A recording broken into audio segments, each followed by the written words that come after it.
People think noise is loud, slamming doors, yelling, arguing, but growing up, the noisiest part of our house was the silence.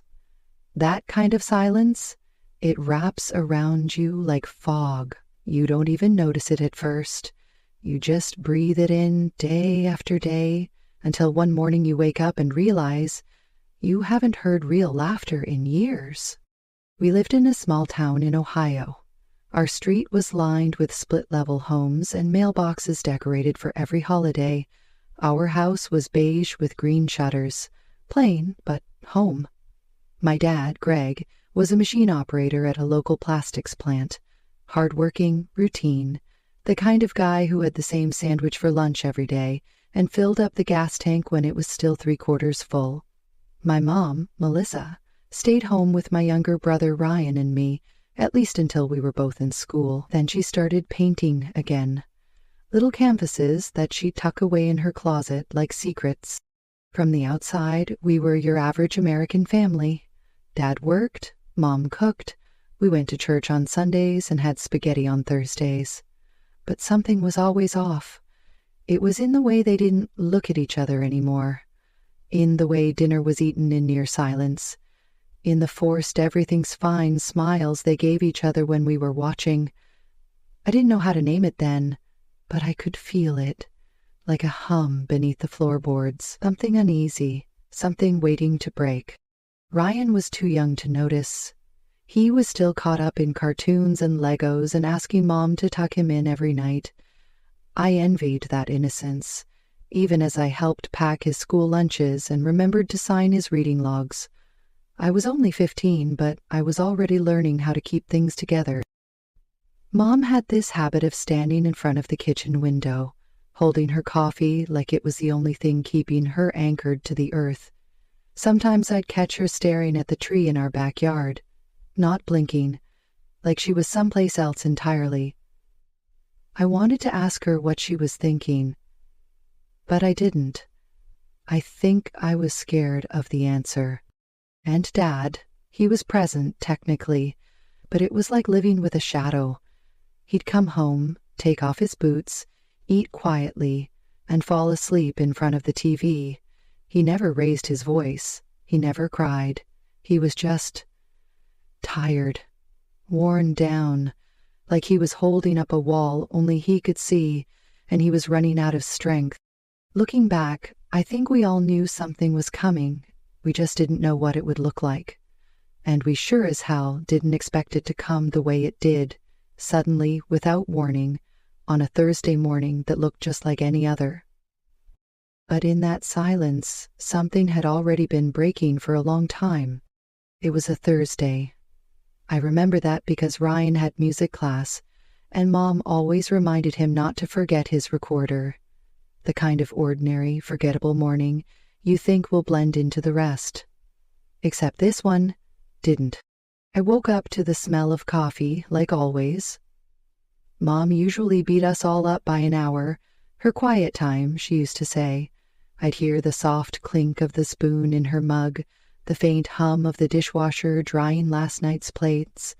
But that morning it was too quiet. No humming, no spoons, just stillness. I figured maybe she'd gone out to grab milk, but then I passed their bedroom on my way to the bathroom and something felt off. The door was cracked open, which was rare. Mom always made the bed first thing in the morning, but this time the sheets were tangled, the pillows uneven. Her closet door was slightly ajar, and that's when I saw it. The empty hangers. Space where her clothes used to be. Her blue coat, the one she wore every fall. The overnight bag from the hall closet, gone too. I stepped into the room slowly, like maybe I was wrong, like maybe this was something else. But the longer I stood there, the more real it became. On the dresser where she kept her jewelry, her wedding ring sat in the center of a small dish. Just sitting there, like it didn't mean anything at all. I don't remember how long I stared at it. The weight of that ring said more than any words ever could. I was 15, but in that moment I felt like I aged 10 years. in 30 seconds. I ran downstairs, half hoping she'd be in the kitchen, but there was no one. Just Dad's work thermos on the counter and a note scribbled in his handwriting. Took early shift, back by 4. Ryan came down a few minutes later, rubbing sleep out of his eyes, asking where Mom was. I told him she went out for errands. It was the first of many lies I told him to protect him, and maybe to protect myself too. That day at school, everything felt unreal. I kept checking my phone, expecting a text from her, something simple, an explanation, even just a "be back soon," but it never came. After school, I came home hoping maybe it had all been a mistake, maybe I imagined it, but she was still gone. And that night, Dad didn't ask about her. He just warmed up leftovers, turned on the TV, and sat in silence. Like he already knew. Like this wasn't a surprise to him. Ryan asked me again at bedtime where Mom was, and I told him she'd be home soon. I think in my heart I knew the truth, but I wasn't ready to say it out loud. After Mom left, time didn't stop, but it sure felt like it slowed down. The days started to blur together, not because they were peaceful, but because they were the same. Quiet, tense, heavy. Every morning I woke up wondering if maybe she'd come back in the night. But her closet stayed empty, and her ring never moved from that little dish on the dresser. Dad never said her name, not once. It was like she had vanished and he had made an unspoken agreement with himself never to acknowledge it. He didn't cry, didn't shout, didn't even flinch. He just adjusted. He started working extra shifts, some weekends too. He'd come home later than usual, sometimes after we were already in bed. And when he was home, he acted like we were just getting on with life, like there was nothing to talk about. He started cooking dinner. Well, he tried. Most nights it was boxed mac and cheese or canned chili. I appreciated the effort, but eventually I took over in the kitchen. It gave me something to do, something to control when everything else felt like it was unraveling. Ryan asked about her a lot that first week. "When's Mommy coming back? Did she go on a trip?" I told him what I thought he needed to hear. "She's just taken some time for herself," I said. "She still loves us." I wasn't sure if that last part was true, but I needed to believe it. And I needed him to believe it too. Dad never corrected me. He just kept his head down and let me handle the emotional fallout. I don't think he knew how to talk about it, or maybe he did and it hurt too much. We stopped doing the things we used to do as a family. No more game nights, no more Saturday morning pancakes. Holidays were awkward. That fall, Dad forgot to buy Halloween candy and ended up handing out spare granola bars. At Thanksgiving, it was just the three of us at the table, eating store-bought sides and a dry turkey breast. No one said what we were all thinking. This wasn't how it was supposed to be. I found myself changing too. I used to be a typical teenager, moody, music-loving, always texting, but after Mom left, I became the second parent overnight. I got Ryan up for school, helped with his homework, made sure he brushed his teeth, packed his lunch. I didn't have time to fall apart. I had a job to do. Looking back, I think we all coped the only way we knew how. Dad worked. I took care of Ryan. And Ryan? He clung to hope longer than any of us. He'd draw her pictures and leave them on her pillow. Every time he did, I felt a crack in my chest I didn't know how to close. None of us were okay, but none of us said it because saying it would make it real. And none of us were ready for that. It had been nearly 6 months, half a year of unanswered questions, unspoken pain, and quiet pretending. We stopped asking when or if she was coming back. Dad still said nothing, and I stopped bringing it up. Ryan rarely mentioned her by name anymore. It was like she had slowly dissolved from our daily lives, one memory at a time. Then one afternoon, I came home from school to find a plain white envelope on the kitchen counter. No return address, just my name written in soft, familiar handwriting. My heart froze. I knew it was from her before I even opened it. I took the letter to my room and sat on the edge of my bed, holding it like it might vanish if I moved too fast. My hands trembled as I opened it. The paper smelled faintly like lavender, her favorite hand lotion, and in her handwriting so neat and careful, she started with the words, "I'm sorry." She said she hadn't planned on leaving the way she did, but she knew that if she waited, she might never leave at all. That she had been dying inside for years, feeling invisible, trapped, exhausted. That somewhere along the line she stopped recognizing her own life. She wrote about how she felt like she gave up everything to become a mother and a wife. But somewhere in the process, she forgot how to be herself.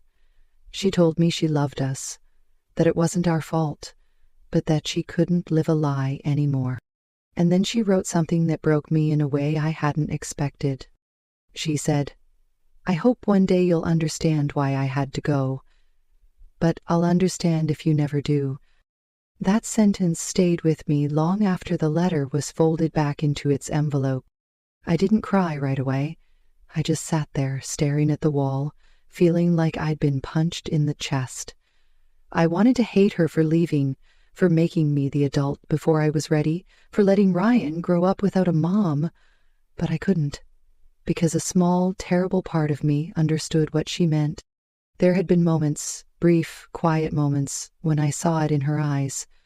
That sadness, that emptiness. She hadn't just walked away from us, she had walked toward something else. Freedom, maybe. Or herself. I never showed Dad the letter. I don't know why. Maybe because I was afraid it would break him. Or maybe because I didn't want him to pretend it didn't matter. I tucked it away in the back of my closet, hidden in an old shoebox under winter sweaters. But from that day on, something shifted in me. The ache wasn't just about her absence anymore. It was about the unanswered questions I'd never be brave enough to ask, and the painful realization that sometimes, even love, isn't enough to keep a family together. It started with a box of old photo albums.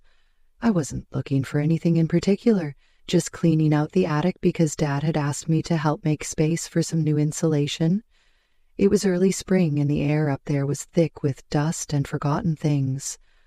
I climbed the wooden ladder expecting to find old Christmas decorations or baby clothes in storage bins.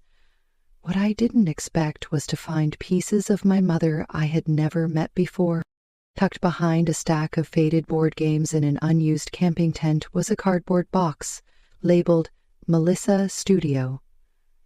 I opened it slowly, brushing off the dust, and inside were dozens of canvases. Small ones, medium ones, a few stretched, but most still rolled up. Paintings she had done, her work, and they were beautiful. Not the kind of art you find in magazines or galleries, but raw, emotional, and somehow familiar. They were full of color, full of movement. I saw versions of our house, the tree in the backyard, a quiet sunrise over a kitchen sink. But there were also darker ones, stormy skies, solitary figures standing beneath street lamps, a woman staring at a cracked mirror.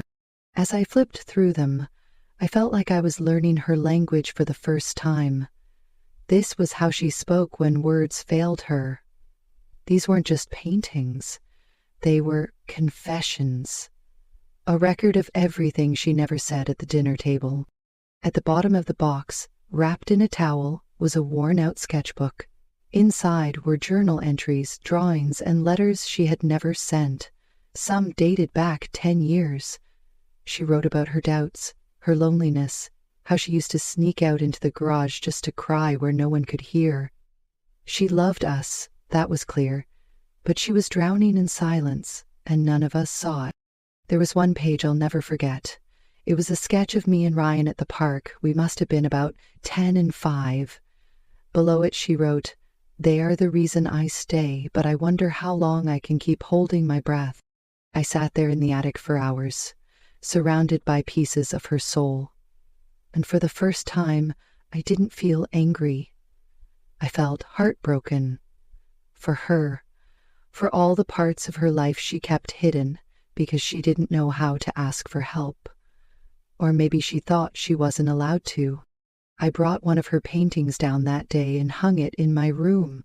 It was a simple piece, a woman standing under the stars, her face turned to the sky.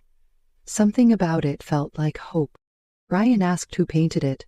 I told him, Mom did. He looked at it for a long time, then said quietly, "She was really good." And she was. We just didn't see it in time. Life didn't suddenly get better after I found Mom's paintings, but it changed. Something inside me softened. I started to see her less as the woman who left, and more as the woman who was quietly breaking long before she did. And with that shift, I began to notice the cracks in all of us, not just hers.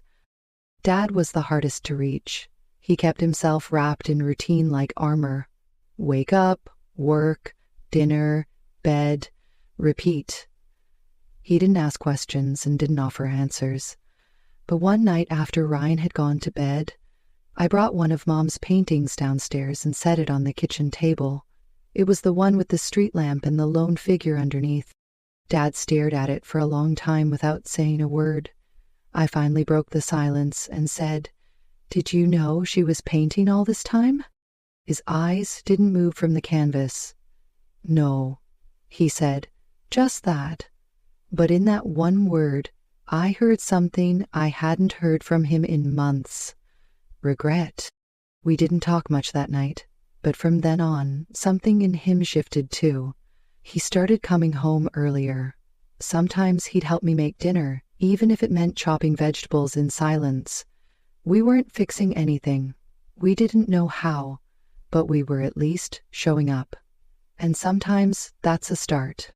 Ryan, on the other hand, was still trying to make sense of everything. He missed her in a way only a little kid could. Pure and hopeful, like maybe tomorrow she'd walk through the front door with cookies and hugs. He didn't understand why she left, only that she wasn't there. So I started reading to him before bed. We used to do that with Mom. I figured maybe if we could hold on to one piece of what we used to have, we could feel whole again, even if just for a moment. We went through every old storybook we had, and when we ran out, I started writing little stories of my own. Some about superheroes, some about kids who got lost and found their way back. Ryan loved those the most. One night, after I tucked him in, he said, "Do you think Mom still thinks about us?" He hesitated. Then I said, "Yeah, I think she does. Every day." It wasn't just for him, it was for me too.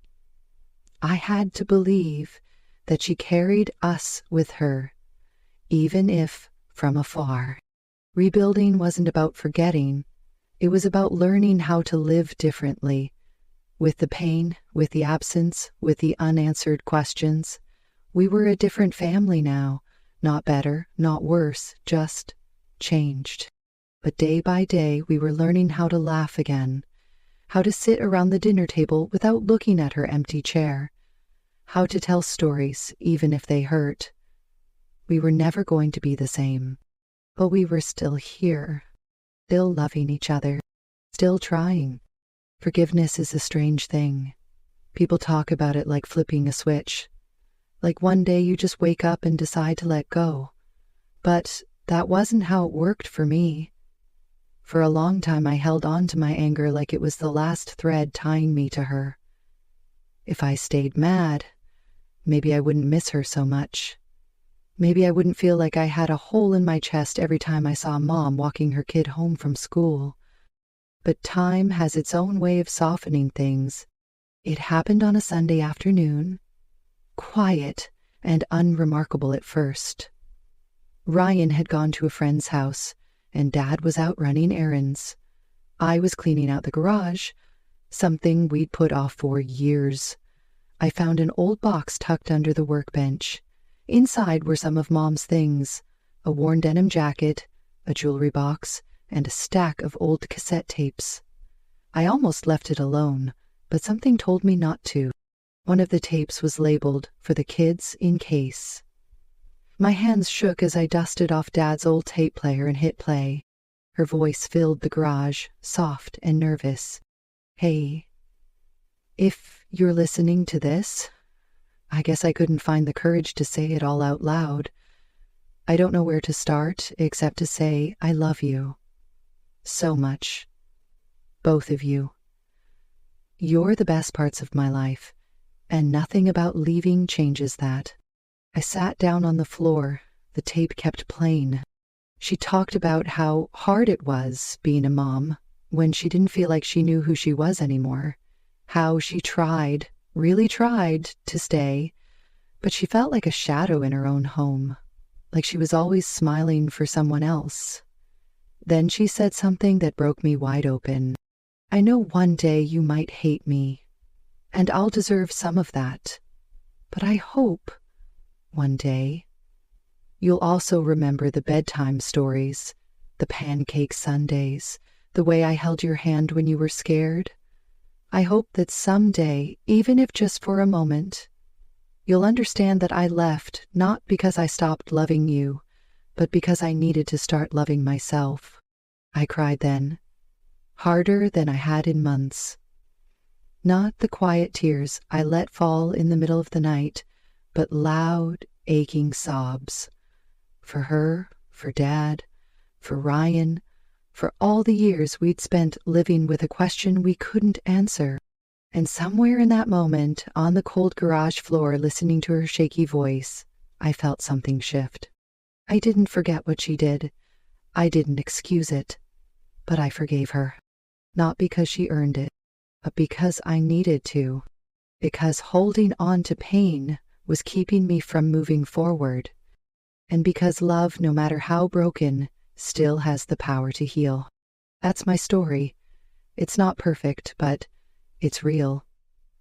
A story of pain, love, and learning to keep going, even when it felt impossible. I used to think families had to stay whole to be real, but I've learned that healing doesn't mean forgetting.